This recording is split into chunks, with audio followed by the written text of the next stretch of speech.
In just a moment, I'm going to speak live with the president and CEO of Visit Buffalo and also the chair of the board of Buffalo Place, as the Queen City is hoping to take advantage of the thousands of visitors coming to town, make sure they have a good experience. First, though, the logistics of March Madness. Remember, teams didn't find out where they would play until Selection Sunday 24 hours ago. The NCAA actually sent a memo to schools telling them to have, quote, extreme flexibility. That's due to the shortage of charter aircraft and also the ongoing DHS shutdown that has led to TSA worker call-outs and problems at the airports. So take a look at the teams playing here in Buffalo. Those within 400 miles will actually drive here. That means Michigan, Michigan State, and then whichever team wins the play-in between Howard and UMBC. They will all arrive via charter buses. The other 5 will fly here to Western New York. You also have the logistics of getting KeyBank Center transformed from hosting hockey or a concert to basketball, and it's got to be ready by 11 o'clock Wednesday morning when the first of the 8 teams will practice inside the arena. Starting us off here tonight is Rob Crean. He is Director of Live Events at KeyBank Center. Thanks so much for coming in. Thank you for having me. This is exciting. I saw some video inside the bowl earlier. You pretty much have the hoops installed. You've got the floor in there. I mean, walk me through what it's been like since you were able to wrap up the last event and get ready for this. Yeah, it's really it's been an around-the-clock process. And we're lucky at KeyBank Center. We have a really top-notch operations team, and they're constantly going from hockey to lacrosse or to a concert back to Forthville. That's a nonstop process. But yeah, I mean, as soon as the Sabres game ended on Saturday night, the process started. So Sabres versus Toronto games end Saturday night. They cover the floor, they start taking out the glass and the nets and all things like that. The court actually got delivered to KeyBank Center at 2 a.m. on Sunday morning. Wow! And our changeover team was ready and waiting to install it overnight. And so ever since then, it's been around the clock. Yeah, no doubt. Walk me through some of the logistical hurdles that you face in getting all of this stuff ready, because you not only have to transform the arena, which you do that all the time. You've got concerts, you've got monster trucks or Disney on Ice or whatever. But in this case, logistically through the tournament, you have that window of time, which I'm going to talk to with our other guests in a little bit. But you have to get a lot of people out, and you got to get a lot of people back in. I mean, there's a lot to this particular event. There is, yeah. And like you said, we played 2 games early afternoon on Thursday, and then everyone in the building has to leave, and then we have about a 55-minute window or so to clean the bowl and reset and bring everybody back in. But I mentioned our operations team earlier. They're experienced and they've done this before.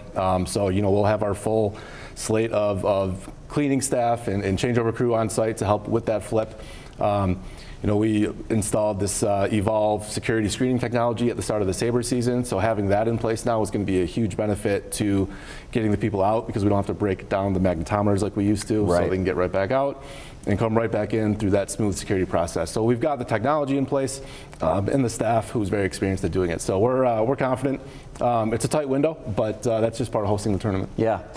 You obviously want to make a good impression because you bid for this tournament. We've been getting it about every 4 years, right? You want to get it again in 4 years or so. What is the key thing in your mind? How will you measure, like, okay, this went really well when it's done?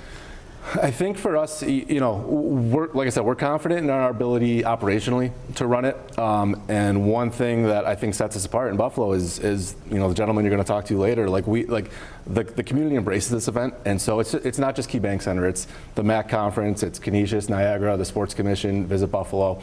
I think the NCAA, we've done this enough times now. This is our 8th time. They know the community is going to support it by buying tickets and coming out to the event, and they know all of our community partners are going to embrace it by welcoming the visitors and making it a great experience for everybody.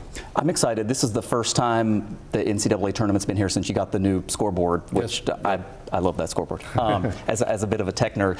Finally, what is your message to folks in Western New York? Because obviously the teams will bring a lot of fans, and that's exciting. But there are a lot of Western New Yorkers who are going to be going to the games as well. What is your last tip to them as they're making preps? I think enjoy it. I mean, one of the unique things about March Madness as an event, it's yes, we'll get fans of the schools who are playing, but we'll just get basketball fans or sports fans who, oftentimes you see in this tournament if there's an upset starting to percolate in the building, like if a fan doesn't have, a rooting interest, all of a sudden they start gravitating towards that underdog team and the momentum gets on their side.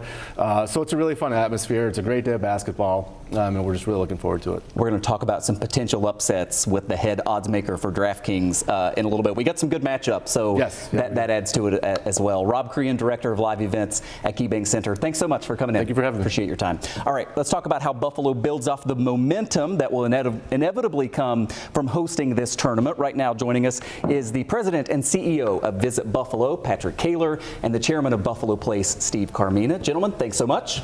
Patrick, you brought some props. I did. These are key to that flip over that we were talking about. We used to say you had 90 minutes. Right.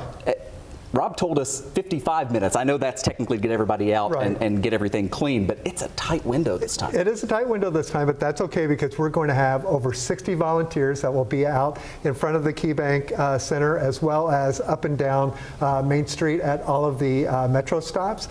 So our volunteers will be wearing these very nifty hats with our new branding for Visit Buffalo on it, as well as holding up these different signs with QR codes. So we are really prepared. When we hosted this in 2022, we were just coming out of the pandemic. We didn't really have a lot of volunteers out on the street, but this is going to be crucial this year because of that short window of time. Steve, I know you are always in touch with business leaders, with restaurant owners, with hotel operators downtown. Everybody wraps their arms around this event because it takes everybody working together. What are you hearing from those key players? Well, what I'm hearing is everybody's ready. Everybody's prepared, they're excited. And I think once you get it in here where you have an opportunity to show the best of Buffalo, they're all on board with that. Mm-hmm. So I think that the collaboration of the Buffalo Place staff with the staff from Pat Kaler's office has been great. And I think they're all ready to be open and available. We know that the basketball time is only one piece of it. There's after basketball and there's before basketball. And I think that all the restaurateurs are ready for it.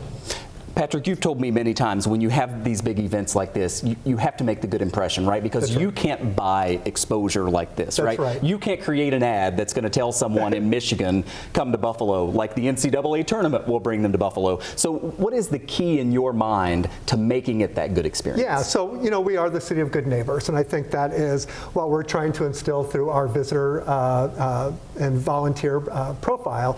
All of the training is all about, tell people where you like to go for wings, for a craft beer, or a cultural excursion if they want to go on Friday. If they're not in a bar watching the game, they might go to the Albright Knox. So that's what it's all about, and just getting everybody prepared, be excited. That's why NCAA keeps coming back as well, because we do put on a good tournament. We do have great hospitality for our community, and everybody comes together, whether it be the hotels, the transportation companies, the restaurants, the attractions. Everybody loves this because we have over 19,000 people that are going to be in that arena coming to into our town. We've got great teams this year as well, as you mentioned earlier. Yeah. Steve, downtown, obviously, like every downtown in America, took a hit after the pandemic, right? It seems to be building back some momentum. M&T workers are in the office more. You had Highmark that moved right into the core of downtown. You've got sort of just more hustle and bustle down there. How does an event like this factor into trying to continue that? Because that is a big focus of Buffalo Place. Well, I think what it does is for those businesses that are here, it engages those employees to want to be part of that. We have Ingram Micro coming into the city as well. Our neighbors, yeah. And they're going to want to be full-time city workers, and that's important too. They're looking for things to do, but I think the ones that are currently here are going to be looking to engage in the program and what's going on, and I think that will make it exciting for them and let them remember exactly why they wanted to work and be in the city to begin with. And I think projects like this and opportunities like this are really important. So, Patrick, the economic impact of this is hugely significant. You've put the number at what, 8 or 9 million, correct, just in terms of hotels for NCAA and the key stakeholders. Doesn't even include all the guests.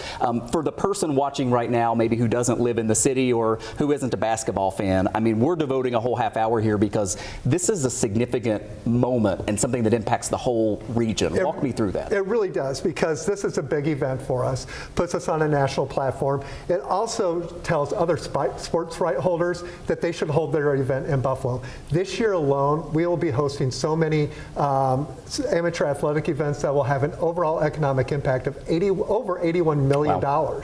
This one, as you said, was about $8 million. So you think about everything else. We're going to be hosting the American Jump Rope Championships in July.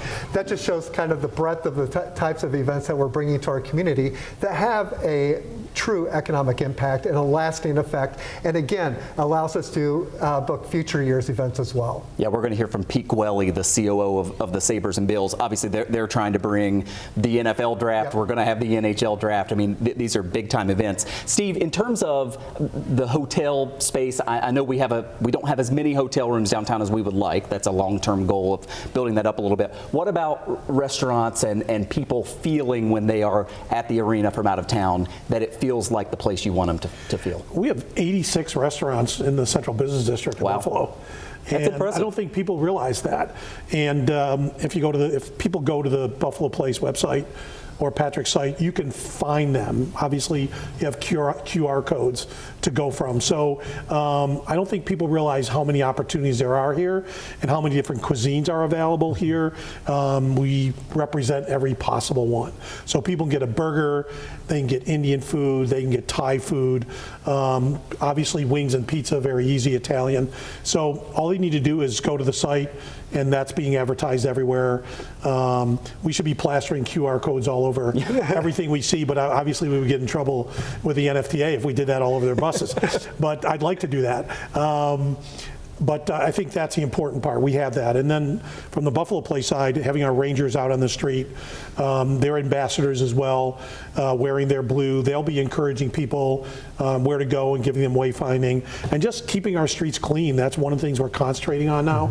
Is making sure that this is Buffalo, it's March, nothing's green, so we want to make sure there's not paper and trash running around. So we're definitely trying to do a yeoman's job to clean that up. Yeah, looking forward to seeing how it plays out. Patrick, in the 30 seconds I have left, final thoughts. You've talked before about parking. What do you think is something that our viewers should know? Well, for our locals, I really encourage you to look for parking at the B-car ramps because they're the most economical. Of course, some of the surface lots, they take advantage of these situations, but the best opportunity would be to park at the Adam ramp, walk a couple of blocks, get on the metro, take you right down to the arena. Very safe, easy to do. Yeah, if you haven't been down to the arena in a while and you're going to be participating in this event, I mean, the metro is the way to go. You park anywhere along the route and it gets you there in no time. Patrick Kaler, Steve Carmina, thanks to both of you, and Rob as well. Appreciate you guys. Thank you.